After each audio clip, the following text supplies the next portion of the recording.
ભરૂચ જિલ્લાના Jambusar ST depot હેઠળ દોડતી એસટી બસ નંબર 7855માં ફરી એકવાર ટેકનિકલ ખામી સર્જાતા મુસાફરોમાં ભયનો માહોલ ફેલાયો હતો।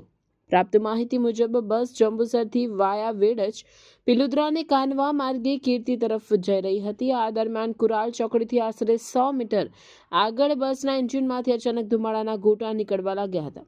પરિસ્થિતિની ગંભીર માનતા ડ્રાઈવરે તાત્કાલિક બસને રોડની સાઈડમાં ઊભી રાખી અને તમામ મુસાફરોને સલામત રીતે નીચે ઉતારી દીધા હતા। ઘટનાને કારણે થોડા સમય માટે મુસાફરોમાં ગભરાટ ફેલાયો હતો, પરંતુ સદનસીબે કોઈ જાનહાનિ કે ઈજા થઈ ન હતી। થોડા દિવસો પહેલા પણ આવી જ ઘટના સામે આવી હતી, જેના કારણે એસટી વિભાગની કામગીરી અને બસોની જાળવણી અંગે પ્રશ્નો ઉઠ્યા છે। સ્થાનિકોએ જવાબદાર અધિકારીઓ સામે કાર્યવાહી અને બસોની નિયમિત ચકાસણી કરવાની માંગ કરી છે।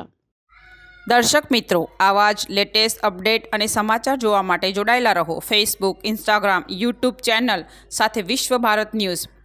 દેશ વિદેશ તેમજ ગુજરાત રાજ્ય, જિલ્લા અને તાલુકા વિસ્તારના તમામ સમાચાર અને જાહેરાત માટે આજે જ સંપર્ક કરો। સામાજિક ધાર્મિક પ્રસંગો, આકસ્મિક ઘટનાઓ અને ગેરકાનૂની પ્રવૃત્તિઓ તથા ભ્રષ્ટાચારની પોલ ખોલવા માટે સંપર્ક કરતા રહો। વિશ્વ ભારત ન્યૂઝ સંપર્ક કરવા વિનંતી 9978702276।